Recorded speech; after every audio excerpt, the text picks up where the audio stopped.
Hello Pixies, and welcome to or back to my channel. It's Zoe here, and today we are doing the mid-year freakout tag. I am so excited to be doing this video. This was one of the first videos I put up on my channel last year, and I am back again to do it once more. And this is one of my favorite videos of the year to watch. I just think it's so much fun. And yeah, I'm just ready to chat about some books that I've been loving or having certain feelings about so far this year.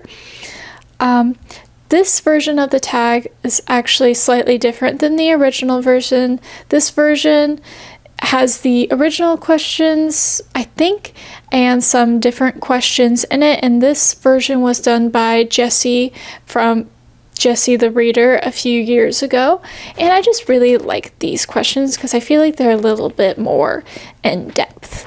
So without further ado, let's just get into the tag. Also, a disclaimer, I will not be talking about Percy Jackson and the Olympians in this video because I've reread these books so many times, and it's actually my absolute very favorite series of all time, so I feel like I could answer almost every single one of these questions with this series. So just know my favorite book of the year, book that made you happy, book that made you cry, blah blah blah. All the answers basically, other than a few select ones, could apply to the series, so it will just not be mentioned in this video. Hope you understand. Question 1.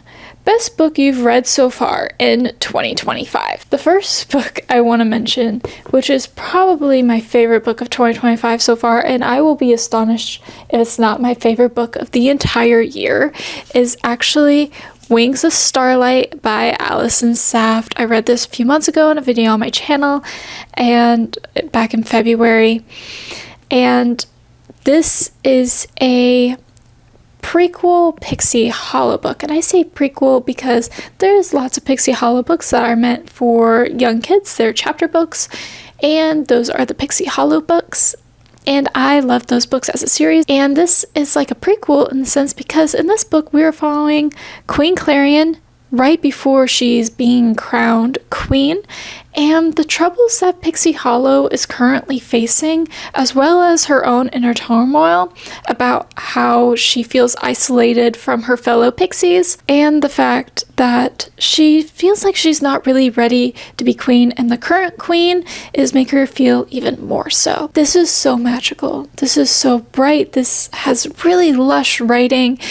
It takes into account every bit of Neverland and Pixie Hollow lore that I know of, other than one factor, but that's only in one series, so we're going to just gloss over that. This book had just so much attention to detail, and all I've wanted to do since reading this is read it again. Like, I could just read it again right now. I could read it again a few months from now.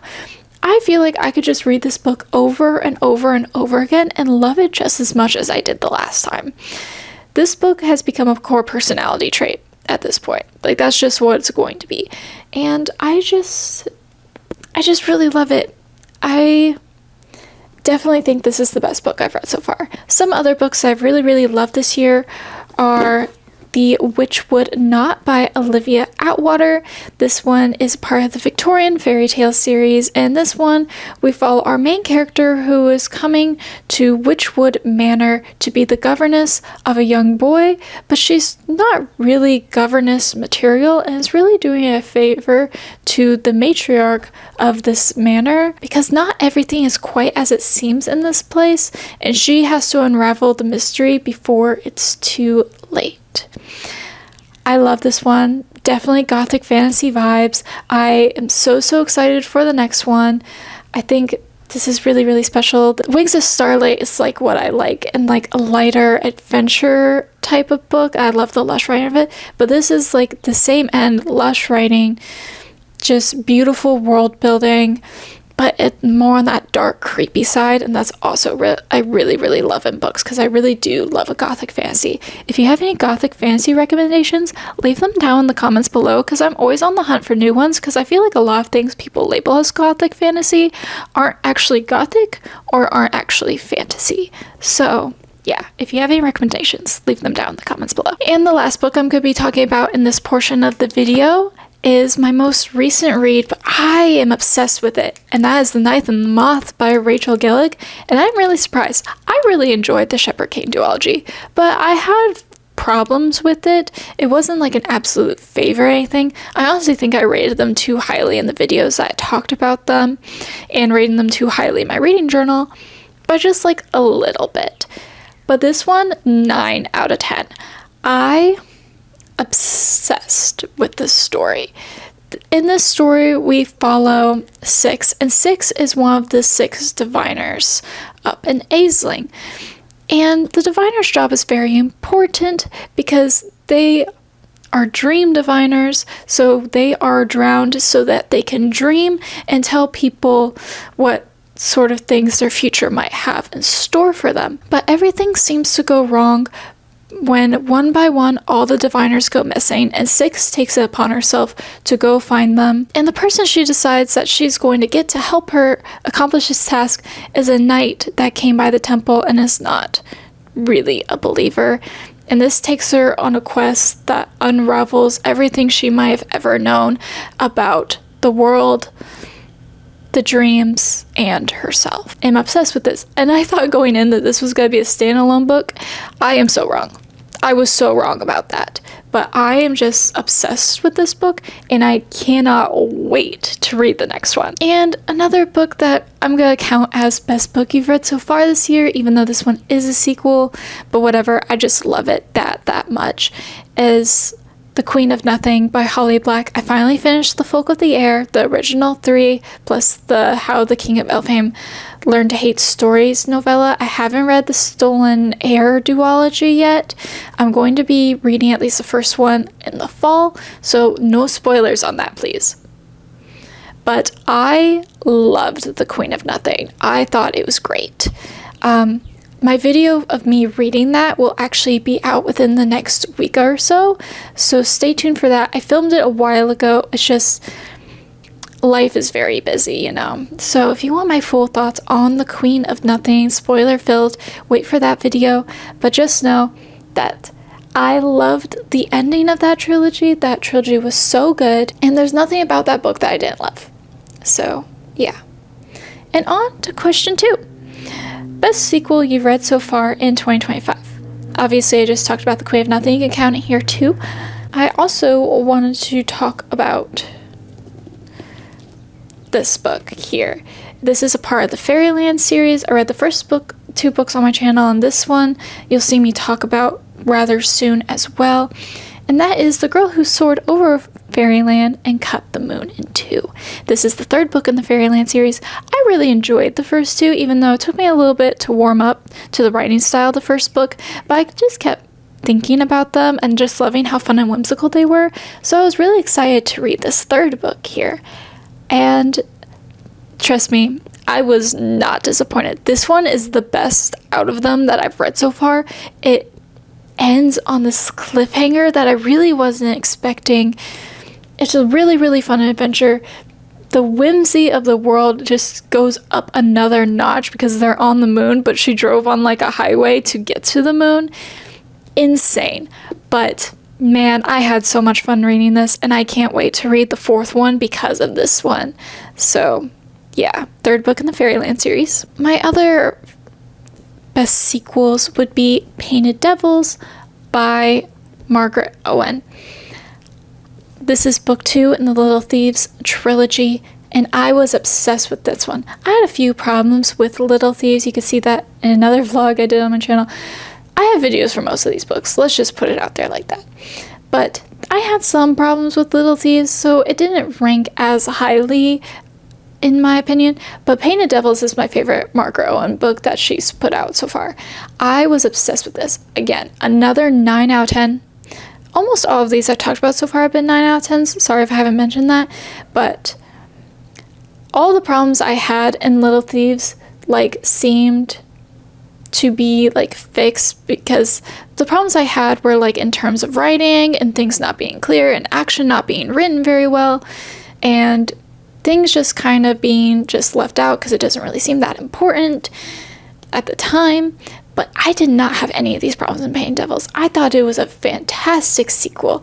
I was obsessed with Vanya and Emmerich in this one and everything that happened, but the ending destroyed me. I'm so glad I decided to not read this book until the third one was out, because I couldn't have waited 2 years to figure out what happened. And the other sequel that I really, really loved was Emily Wilde's Compendium of Lost Tales. I read actually the entire Emily Wilde trilogy this year, but the third one was definitely my favorite. I just loved it so much. I loved being more in those fairy lands. I loved the entire plot. I loved how many connecting webs there were between the first and second book and how it all comes together in this third book. I thought it was fantastic. The hype for this series is real because it's really just that good. And question 3. New release you haven't read yet, but want to.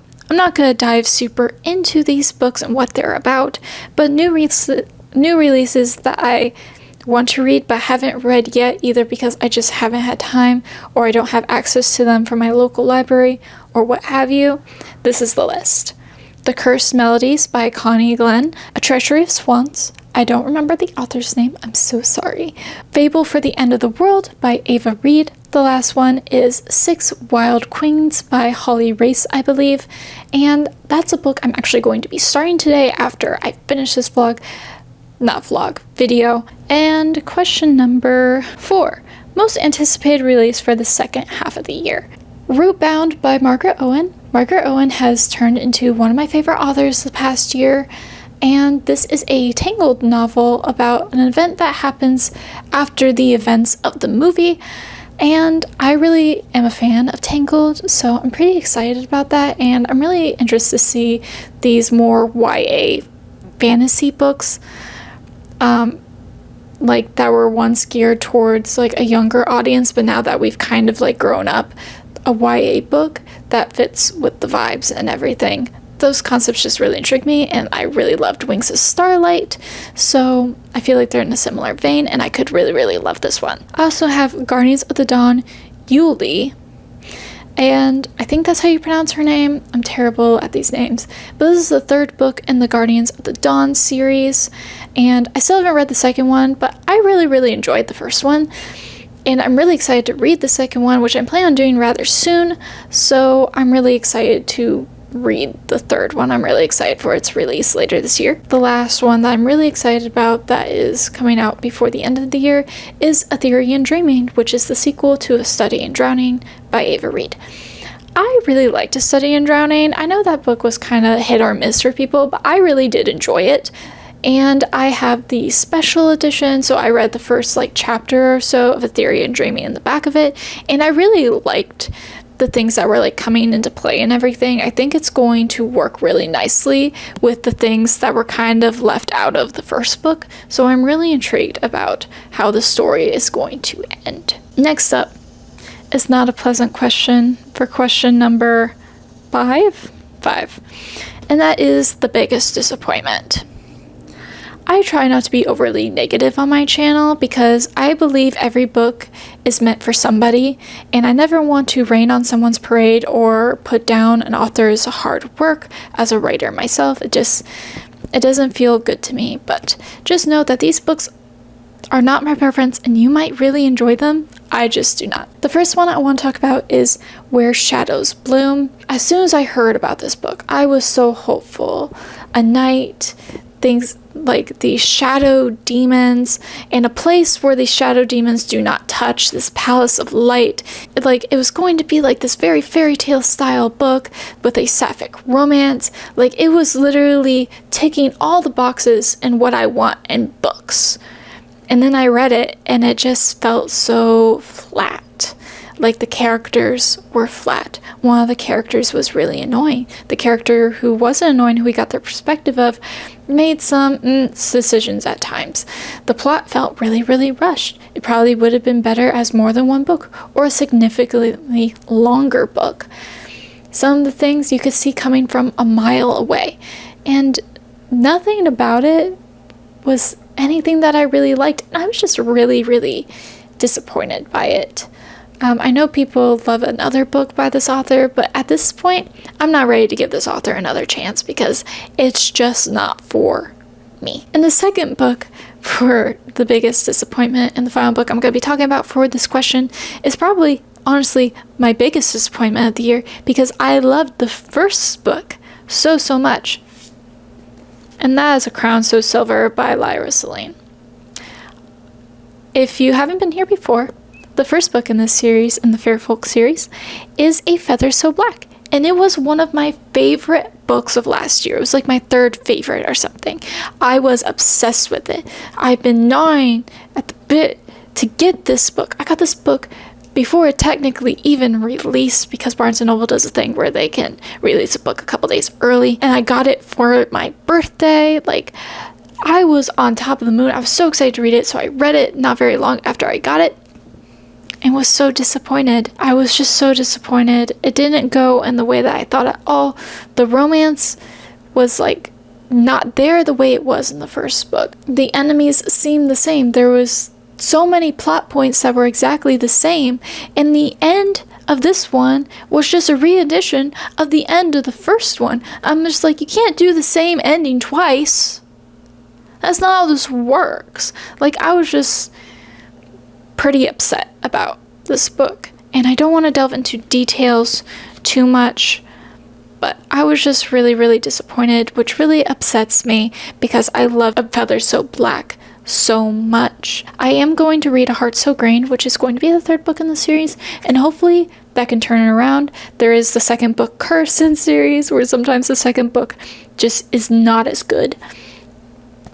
So I'm hoping A Heart So Green can turn it around for me and bring this series back to something that I love. Alright, biggest surprise. I'm just going to touch briefly because this is a book I already mentioned, and that is The Girl Who Soared Over Fairyland and Cut the Moon in Two. The whole Fairyland series in general was a big surprise. These have been sitting on my cart of books I'm borrowing from my mom for literal years, and like, I wanted to read it, but I was like, I don't want to read it right now. I don't want to read it right now. I don't want to read it right now. But I've become obsessed with this series. I think it's so good. Such a fun middle grade. So this was definitely my biggest surprise of the year. Favorite new author. I have to go with Heather Fawcett for this one. As I said before, I read the entirety of the Emily Wilde trilogy this year, and I really enjoyed it. Really liked the way they were written. I really liked the diary format. I liked how we basically just got all the highlights. Not saying that's just like, oh, just think after think after think, but there's not a lot of like super boring moments since it is a diary format, because she's only writing the things down that are important. I just love this entire series from start to finish, and I'm definitely going to be on the lookout for more books by her. Question number 8.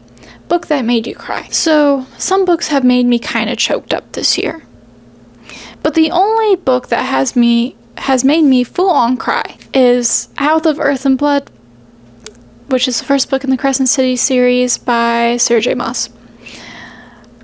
I've read this book before, and I cried the first time. And reading it again was just as emotional. I read this the year it came out, like the month it came out, I think.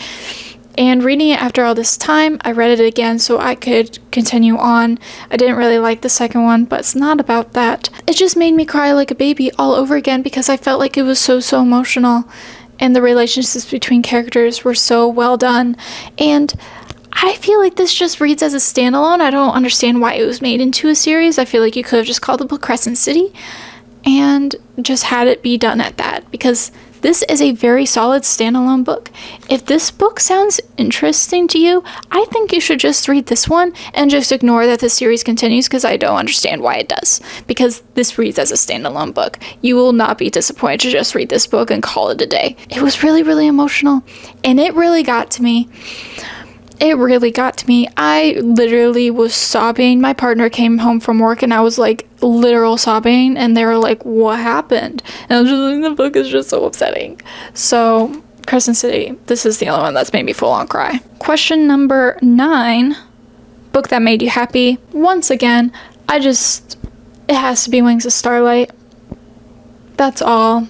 I loved this one so much, and it was such a good vibe. And this is the only book that could fit into this question. So Wings of Starlight is the book that made me happy. Most beautiful book that you got this year. So I have a couple here with me. The first one I'm going to talk about is Two Twisted Crowns. This is the Barnes & Noble edition.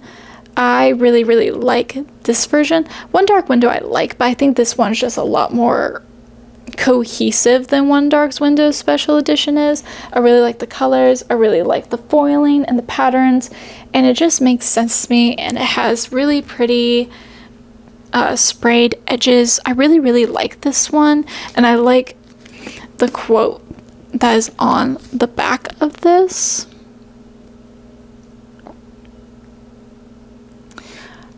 So yeah, I really like how this one looks. And a book that is not a special edition, but I really just think is really beautiful, is The Divine Shallows by Alexandra M. Tran. This is a self-published book. I have a full review on this on my channel if you want to check that out. And it's really, really beautiful. Like, this is one of the most stunning covers I own in general. I love the dragons, the moon, the water, the color story. Even the back is beautiful as well. Like, I just really, really like the way this one looks. It just looks so magical and enchanting and beautiful. And I just really, really like this cover. And the last book that I'm going to talk about for Prettiest Book That You Got This Year is going to be my special edition copy of Murtagh. Because look at it. It's beautiful. Come on. Like, I was so nervous to even read it because I was worried I was going to mess it up. And the sprayed edges with the sword? Come on.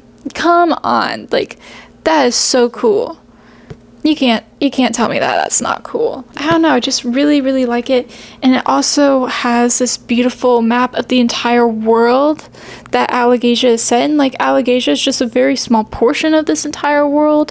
And the author, Christopher Paolini, drew this entire world himself. So I just think it's really, really impressive. And I just really love this edition. I think this is a beautiful book. Definitely the most beautiful one in the series by far. But one of the most beautiful books I own at this point. Question number 11? 10? I lost count and I didn't number them. I'm so sorry. Series you're excited to continue. Yes, 1000% yes. So excited to continue The Night and the Moth, which is the Stone Water Kingdom series. Also, yes, I'm really excited to continue the Victorian Fairy Tale series, and I really, really hope that she writes more of these very, very soon. And the other one that I haven't talked about yet in this video is actually The Rose Bargain, which is very like The Cruel Prince meets The Selection. I haven't read The Selection in a very long time, but I want to reread it within the next year or two, which is a very long timeline, but I have plans. It'll make sense later. I really, really had a fun time reading this one. I was kind of obsessed with this book. I thought it was really, really fun. I thought it was really, really good. I thought the writing was good. I know some people were saying that it was kind of basic, but like, I kind of like that. This book is like kind of set in like the Regency era where people have like the season and stuff, and we are following our main character whose family is really struggling. Her family is really struggling because of the deal her sister made with the queen, because the fairy queen of England has been ruling for quite some time, and you can go to her and make a bargain with her and wish for anything you want. Young girls who are entering the season in order to find a husband or what have you, they make what they call rose bargains, because it's bargains to make you more attractive, either in a literal or like metaphysical, like in the mind sense, that you make this bargain to give you an attribute that you want, that you think will attract the right kind of person, but it comes at a price. And her sister doesn't remember what her bargain was, what she got out of it, or what she gave up. And it's kind of destroyed her family's standing.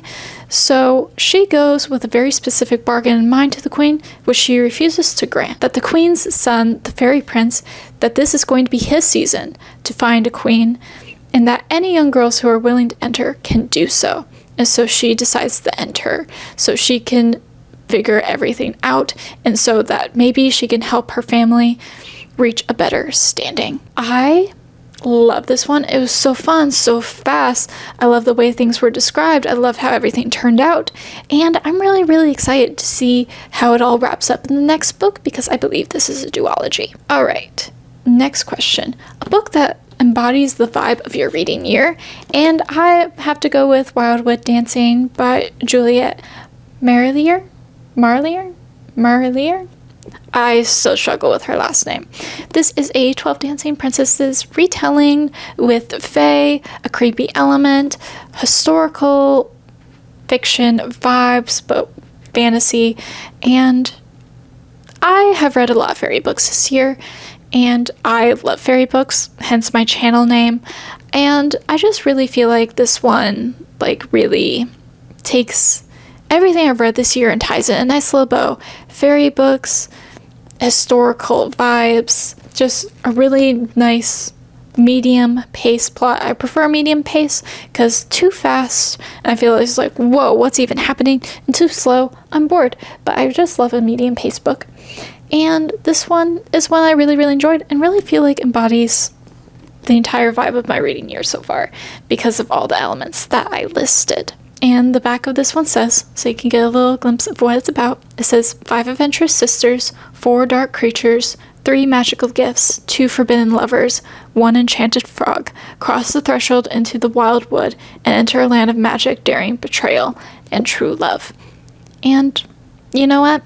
That's all the description you really need. Read it. I loved it. So underrated as well. Next question. What book do you need to read by the end of the year? Yes. All of them, as many as I can. Don't have specific things in mind. Of course, there's things I want to read. Books on TBRs. Books are going to be on future TBRs. But I can't really list any for you right now. And the very last question. If you have any bookish goals, how are they going? And this one's going to be a bit of a chatty thing. My reading goal for the amount of books I was going to read is 52. Because that is a number that I set every year. Because it means that you read 1 book per week. And you know, I did surpass that number last year. Not by a lot, but I did surpass it. So I thought I would surpass it again this year. But as the time that I am filming this, on this very day, I have read exactly 52 books, which means I have already fulfilled my reading goal for the year. And no, I will not be changing the number to be larger because I like to feel accomplished. And I feel like reading goals, you shouldn't be torturing yourself to meet them. I don't care if you set your reading goal to 1, as long as you're having fun. Because it's really not that serious at the end of the day. And I enjoy that I've already met my goal. It makes me feel good. I don't like to feel like I'm behind. I don't like to feel rushed. I don't like to feel like I'm just reading books to meet a goal. So yeah, I've already met my number goal. And let's talk about my reading journal a little bit. I did film me setting up my reading journal at the beginning of the year. But it just didn't turn out very well. I haven't really figured out how to film reading journal content yet, so if you have any tips, you can also leave that down below. But something that I did do was that I have 2025 bingo extravaganza. I made 1 bingo board, my mom made the other because we both love to read, and we're basically trying to black out the cards, not even make bingo. It's just like I want to read every single one of these prompts, so that's what I'm gonna do. We had a regular 25 bingo last year, but went even bigger this year.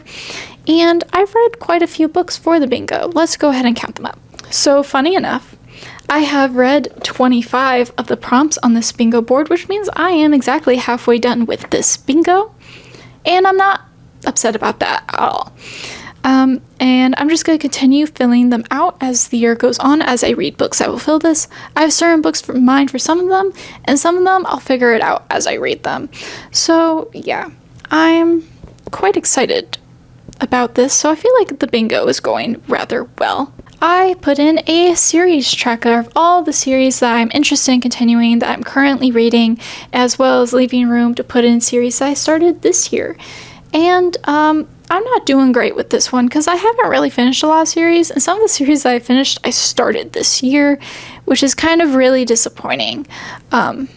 So you can see that there maybe, hopefully. All the teal squares are all the books I already read before the start of the year. Yellow means I read it in the winter, coral means I read it in the spring, and that minty green color means I read it in the summer. I just started filling out the summer blocks because it just became the start of summer. Honestly, I feel like I'm not doing a good job of finishing out series. I have continued quite a few series, and there's some series where not all the books are out yet, so there is that fact, but I haven't really been so great at finishing them up, which is kind of disappointing, and I'm just reading far too many. This is too many. There's over 30 series here. That's just too much. That's too much. And also, I did a video at the start of the year talking about my 2025 TBR. It wasn't 25 books because I like to mood read a lot, and I know I have my bingos and everything, and like reading challenges and like stuff I want to do and content I want to make. So I kept it rather light, but I haven't been doing terribly, but I haven't been doing great. I have read 6 of the books that I've chosen, and I have DNF'd one of them, and I don't think I'm going to continue it, which is disappointing, but I was really not enjoying that book. But quite a few of these I'm planning on reading during the summer, so by the end of the summer I think I'm actually going to be rather ahead and not have a lot left, because a lot of these books I'm planning on doing videos with during the summer. So keep an eye out for those videos because they will be coming rather soon. And the very last thing that I want to talk about for the last question is that I have decided to do the Our Fantasy 2025 bingo. This is the first year I've actually heard of it, and I was just like, I don't know if I want to add another bingo onto my plate, because between all the things I want to read and need to read for my other bingos and books I want to read for videos on my channel, but I just heard people talk about it again and again and again. That made me really want to read it, so I decided literally the other day that I'm going to participate. So I made a bingo spread kind of matching my beginning of the year one. I put it after my June thing. I left the page blank for June because there's still a couple days left in June when I'm reading this, so I can finish 1 or 2 more books. And then I'll be doing July on the next page. And I went ahead and filled in the books since the start of April, since that's where it is. Haven't done a ton of prompts, so that's kind of disappointing. But what can you do? I'll be working on it rather soon though, and maybe a video too will be up about it. And with that is it. That is the end of the video. I had so much fun filming this mid-year freakout tag. And yeah, if you like this video, you can give it a thumbs up. I would really, really appreciate it. And if you want to subscribe, I would love that so much. And yeah, I guess that's it. I guess I'm gonna go. Okay, bye.